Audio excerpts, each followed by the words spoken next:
31st નામની Gujarati film સિનેમાઘરમાં આવી ગઈ છે. પહેલા દિવસનું જે કલેક્શન છે એના વિશે આપણે વાત કરીશું અને સાથે સાથે જ આપણે ફિલ્મનો રિવ્યૂ પણ ટૂંકમાં બતાવી દઈશું. ફિલ્મ કેવી છે, જોવા જેવી છે કે જોવા જેવી નથી, એના પર આપણે ચર્ચા કરી લઈએ. પહેલાં પછી હું તમને કલેક્શન વિશે કહું. ટ્રેલર જોતાં તમને ફિલ્મની સ્ટોરી ખબર પડી ગઈ છે કે ભાઈ 31સ્ટની રાત છે અને એક છોકરીનો ગેંગરેપ થાય છે અને એ છોકરીનો ગેંગરેપ થાય છે એમાં અમુક મોટા માથાઓ પણ સામેલ છે, એનો બોયફ્રેન્ડ પણ સામેલ છે. હવે આપણે જોવાનું એ છે કે પકડાશે, નહીં પકડાય, એને સજા મળશે, શું આગળ થશે એ જોવાનું છે. આવી ઘટનાઓ ઉપર છે ને મને એક ફિલ્મનું નામ યાદ આવે છે, નો વન કિલ્ડ જેસિકા. બોલિવૂડમાં જો કે ઘણી બધી ફિલ્મો છે, સેક્શન 375 લઈ લો, પછી આ નો વન કિલ્ડ જેસિકા લઈ લો, પિંક લઈ લો, અને આ ટાઈપ ઉપરની ઘણી બધી ફિલ્મો છે.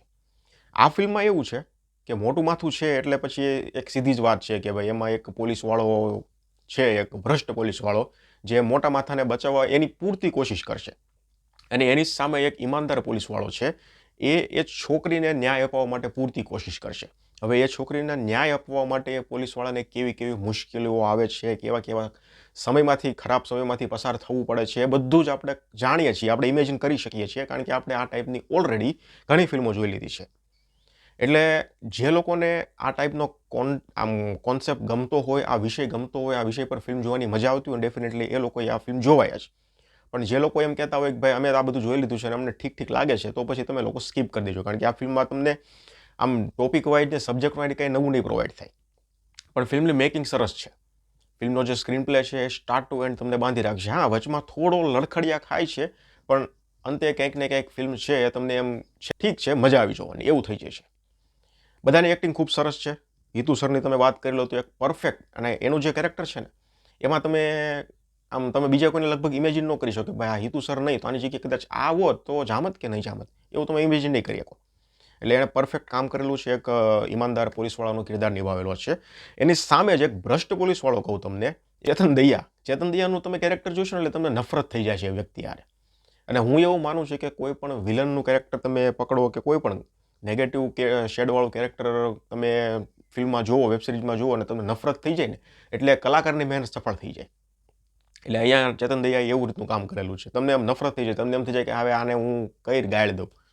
એટલે એને બહુ જબરજસ્ત કામ કર્યું છે. ઊંડા ઉતરી ગયા છે કેરેક્ટરમાં. એનું કામ પણ સરસ છે, શ્રદ્ધા ડાંગરનું કામ પણ સરસ છે. જેટલા પણ બધા કલાકારો છે બધાનું કામ પરફેક્ટ છે. કામ વાઇઝ આ ફિલ્મ તમને નિરાશ નહીં કરે. એક પણ વ્યક્તિની એક્ટિંગ છે ઓવર એક્ટિંગ નથી લાગતી ક્યાંય પણ, ચાહે નાનો રોલ હોય કે ચાહે મુખ્ય કિરદાર હોય. બીજીએમ પણ સરસ છે, સીનને આમ અનુરૂપ બીજીએમ છે. એટલે એટ ધ એન્ડ ફિલ્મ છે એ જોવાલાયક છે. જો તમને કોર્ટરૂમ ડ્રામા ગમતો હોય, થોડું એવું સસ્પેન્સ, થોડું એવું થ્રિલ, થોડું એવું ક્રાઇમ જેવું બધું મિક્સ મસાલાવાળું ગમતું હોય તો આ ફિલ્મ જોવાય. આ એક નવી ટ્રાય છે અને સફળ નહીં થાય. આ સીધી તમને વાત કરું, ટ્રાય છે પણ સફળ નહીં થાય, કારણ કે જે રીતના કલેક્શન ફિલ્મના છે, 2 દિવસનું કલેક્શન કહો તો પહેલા દિવસનું 1 લાખ હતું ને બીજા દિવસનું 2 લાખ હતું. ટોટલ 3 લાખ રૂપિયા કલેક્શન છે. સુરતમાં તો એક થિયેટરમાં 1 શો હાલી રહ્યો છે. અમદાવાદમાં પણ મેક્સિમમ 80% થિયેટરોમાં 1 શો હાલી રહ્યો છે. અને 2-3 થિયેટર એવા છે કે જ્યાં 2 અને 3 શો હાલી રહ્યા છે. એટલે શો કાંઈ બહુ ફિલ્મને મળ્યા નથી. પણ કોન્સેપ્ટ સારો છે, મને ફિલ્મ જોવાની મજા આવી. હું તમને રેકમેન્ડ કરીશ કે તમને કોર્ટરૂમ ડ્રામાવાળું જો આખો સીન ને એ બધું ગમતું હોય તો આ ફિલ્મ જોવાય. બાકી ફિલ્મ તમને આ ટાઈપનું તમે ઓલરેડી બધું બોલિવૂડમાં અને સાઉથમાં અને વેબ સિરીઝમાં બધું જોઈ લીધું છે. એટલે નવું કાંઈ નથી. ત્યારે ફેમિલી સાથે જોવા એવી ફિલ્મ છે અને જોઈ લીધી હોય તો મને કમેન્ટ સેક્શનમાં જણાવજો આ ફિલ્મ કેવી લાગી.